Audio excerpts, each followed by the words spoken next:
Oke teman-teman dan para sahabat Petaniko Channel dimanapun berada, sekarang kita berada di dunia mereka, Rival Official Channel. Dan satu lagi jangan lupa juga singgah untuk channel YouTube Petaniko Channel, channelnya petani untuk petani.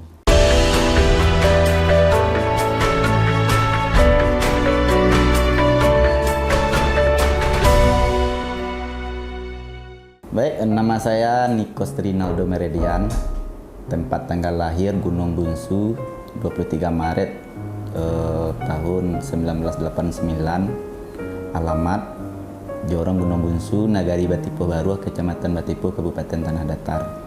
Pendidikan sarjana pendidikan Universitas Negeri Padang, jurusan sejarah, angkatan tahun 2007 dan tamat tahun 2013. Profesi sekarang adalah sebagai yang paling utama adalah seorang petani.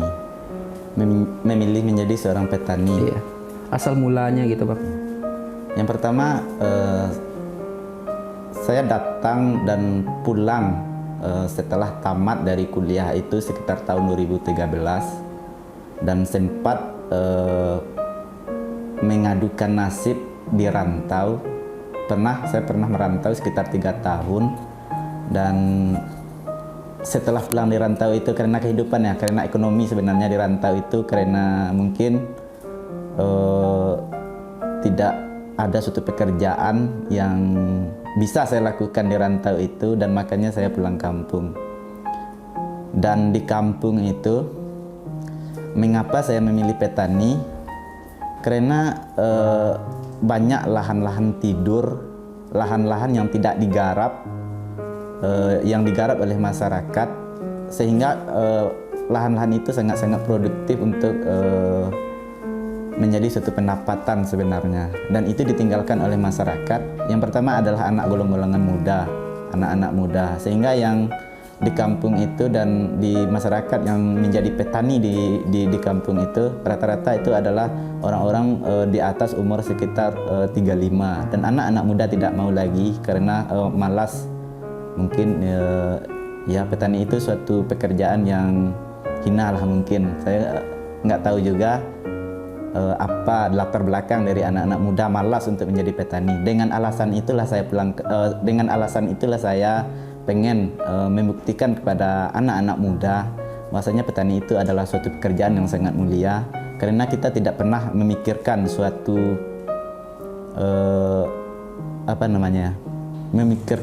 suatu pemikiran yang lain gitu, karena kita fokus cuma untuk bertani, bertanam dan merawatnya, dan kita tidak memikirkan yang lain gitu, dan kita bisa mendapatkan hasilnya gitu. Jadi itu adalah, saya merasa saya bahagia menjadi seorang petani gitu. Di samping bisa membantu masyarakat juga bisa gitu kan. Saya membentuk suatu kelompok tani, yang mana kelompok tani ini rata-rata anak-anak muda yang umurnya sekitar 30 ke bawah gitu. Karena rata-rata dari 30 ke bawah itulah yang malas untuk bertani, dan itulah yang saya kumpulkan, yang mana anak-anak ini mungkin biasanya hobi main game dan sudah malas lah, tidak tahu lagi cara bertani gitu. Dan itulah saya bentuk dengan bantuan dari mungkin senior-senior atau teman-teman dan beberapa orang yang memberi masukan, maka terbentuklah suatu kelompok tani di sana, dan itulah yang kami bina sekarang. Kalau sekarang ya seperti yang saya bilang tadi, saya bisa mengajak dan membuktikan kepada masyarakat bahwasanya bertani itu bukan suatu pekerjaan yang hina, tapi suatu pekerjaan yang sangat mulia. Itu yang pertama, itu suatu kebanggaan bagi saya. Yang kedua, saya masih bisa selama ini saya jarang di kampung gitu ya. Dari kecil, dari SMP saya tidak ada di kampung, karena sekolah rata-rata di luar dari kampung saya gitu. Jadi saya pulang ke kampung berarti banyak saya melakukan komunikasi, bercerita, dialog dan diskusi dengan para petani-petani yang ada di sana gitu, di kampung saya. Itu yang pertama. Yang kedua, dengan bertani itulah saya juga bisa menjadi konten kreator lah itu, dan dari sana juga lah saya bisa berbagi dengan orang-orang di luar, mungkin bukan dari masyarakat yang di daerah saya lagi gitu, mungkin sudah mencakup dunia maya gitu. Sukanya jadi petani itu, ya saya tidak, pemikiran saya ini tidak ada yang terlalu panjang lagi gitu.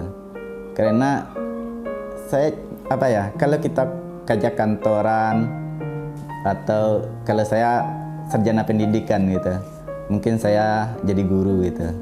Jadi mungkin pemikiran saya ya, karena saya belum saja tamat kuliah, saya belum pernah mengajar gitu kan. Tapi pemikiran saya kayak gini, nanti kita mengajar dan setelah itu pasti ada lagi yang akan kita pikirkan tentang apa yang akan kita kerjakan. Jadi mungkin nggak berhentilah kita bekerja, berpikir tentang apa yang akan kita lakukan untuk besok-besoknya gitu. Jadi kalau kita petani nggak, jam 7 kita pergi ke kebun, jam 1 atau jam 9 kita juga sudah pulang, nanti jam 3 juga kita bisa kembali lagi. Ya 4, jadi waktu kita ini tidak terlalu sibuk gitu, bisalah kita atur itu, dan kita tidak ada memikirkan lagi besok ini, yang penting kita kerjakan aja itu sekarang itu aja, nggak ada jadi itulah saya katakan tadi bahwasanya saya senang lah jadi seorang petani itu gitu. Setelah kita melakukan pasca panen lah gitu, berarti kita mau menjual, inilah yang selalu menjadi kendala bagi seorang petani. Karena petani ini selalu dipermainkan oleh tengkulak gitu. Artinya di saat panen harga itu selalu diturunkan. Jadi ini jarang diperhatikan oleh pemerintah gitu. Atau juga banyaknya masuk hasil-hasil pertanian dari luar, dan itulah yang mempengaruhi mengapa para petani ini selalu merugi dalam melakukan pekerjaannya sebagai petani. Itulah duka sebenarnya seorang petani itu, karena selalu dipermainkan oleh tengkulak dan perhatiannya itu kurang kalau menurut saya gitu. Ya gimana lagi, mau kemana kita cari kalau tidak melalui tengkulak? Jalan satu-satunya itu saat sekarang ini kan tidak ada kita lihat pemerintah bisa menampung seluruh hasil dari para petani, kan nggak ada. Pasti melalui tengkulak dan pedagang-pedagang yang ya gitulah, yang permainannya kayak gitu. Berarti itu menurut saya gitu, dan mungkin yang lain mungkin ada pendapat yang lain, saya tidak tahu. Itulah yang saya rasakan selama jadi seorang petani gitu. Contohnya kayak ini, sekarang saya lagi menanam bawang merah dan terus saya menanam jahe. Di saat saya mau menjual itu rata-rata harganya tidak apa lagi gitu. Setelah panen gitu, itu selalu turun gitu. Dan lucunya juga ada di sana juga. Awal COVID-19 ini, karena saya memang takut ya bahwasanya suatu virus ini adalah virus yang sangat menakutkan sekali, seperti pemberitaan orang mati. Bayangkan 1 bulan saya tidak pernah keluar di kebun saya, artinya tidak pernah keluar dari daerah itu gitu. Jam 7 saya masuk ke dalam kebun, jam 7 sore saya pulang, dan pulang dari itu saya tidur, dan saya jarang pergi keluar bertemu dengan orang. Itu kan itulah yang paling dan dari sinilah saya mendapatkan satu penonton 5 juta dari suatu video saya, dan dari sini juga lah ini suatu saya mengatakan itu suatu kebetulan, enggak juga gitu.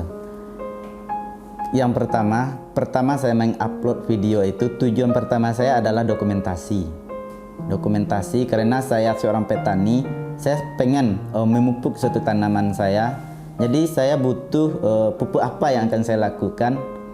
Jadi saya buatkan videonya, nanti apabila saya butuh dengan pupuk apa yang saya pakai dulu, kan bisa kita lihat video kita. Itu tujuan pertamanya. Saya itu mulai YouTube itu sekitar 1-2 tahun lah ya dari sekarang. Jadi waktu itu memang sedikit kekurangan berbelanja gitu. Bukan artinya gini, kita kita di kampung lah, kita hobi main di kadai, di lapau. Jadi untuk pergi ke lapau saya nggak punya duit gitu waktu itu gitu. Jadi saya punya paket 15 giga dalam 1 bulan itu. Rata-rata itu cuma habis sekitar 7 giga. Berarti ada 7 giga lagi. Jadi kepikiran bagi saya, untuk apa paket yang kita beli ini sia-sia? Dengan itulah saya memasukkan video dan memakai paket itu gitu. Jadi mungkin ada kebetulan apa? Ya, bisa dikatakan kebetulan lah gitu. Untuk membuat video pertama aja saya tidak pernah pakai tripod, tapi cuma memakai kayu, saya ikat kayak gini, saya kasih tali rapia dan saya ikat, lalu saya hadapkan kepada saya dan saya berbicara sendiri. Bahkan kayak gitulah, dibilang orang gila mungkin, bicara sendiri-sendiri pakai HP. Orang gila maksudnya teman-teman. Iya, kayak gini lah, kita di kebun sendiri-sendiri. Bayangin lah, kita di kebun sendiri-sendiri, pakai HP, kita ikat sama kayu, lalu kita bicara. Siapa yang nggak bilang, orang yang lewat pasti bilang, Niko itu sekarang sudah gila, sudah bicara sendiri-sendiri dalam kebun. Apakah benar? Mungkin dia sudah frustasi mungkin.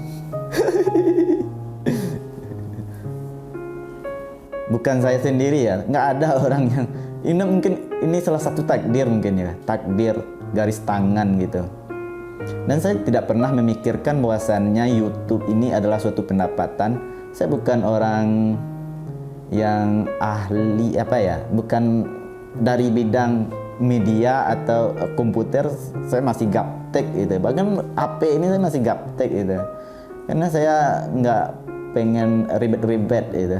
Jadi dihadapan dengan suatu media yang saya tidak tahu apa-apa gitu. Saya nggak pernah memikirkan bahwasanya YouTube itu bisa mendapatkan suatu penghasilan, saya nggak pernah. Tetapi tujuan saya tadi yang pertama adalah dokumentasi. Itu memang untuk dokumentasi, untuk melihat apa yang saya butuhkan untuk bertani selanjutnya gitu. Terus yang kedua mungkin 7 giga ya, paket saya terbuang sia-sia.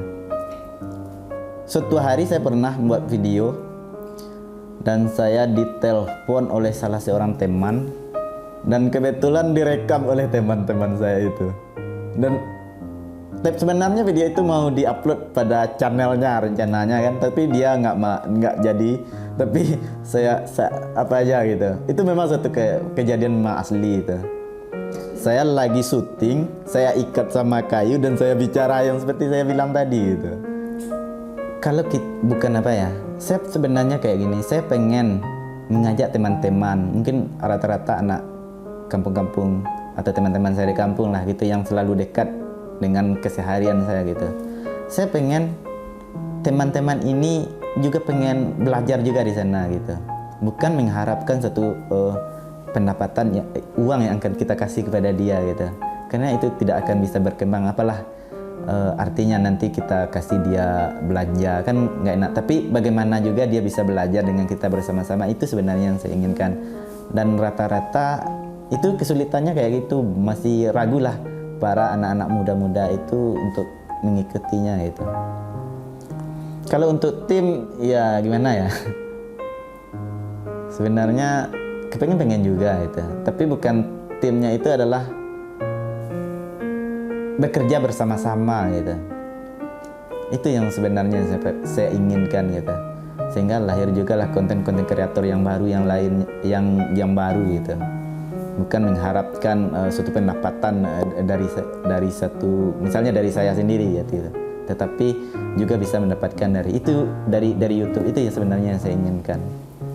Seharusnya kita bisa memberi makan orang dunia dari alam kita ini, tetapi karena dari anak muda inilah yang tidak lagi untuk mau menjadi petani, dan negara yang seharusnya menjadi pengekspor hasil pertanian malah menjadi pengimpor. Dan harapan saya kayak gini, anak-anak muda ini kembalilah untuk menjadi petani gitu. Tetapi petaninya, kalau anak muda berarti petaninya bukan petani seperti orang-orang tua ya, yang secara konvensional, tetapi sudah masuk kepada pertanian yang dengan ilmu, dengan teori, dan dengan modern lah gitu, dengan konsep kekinian. Itu rata-rata anak muda, anak-anak milenial itu udah ngerti gitu.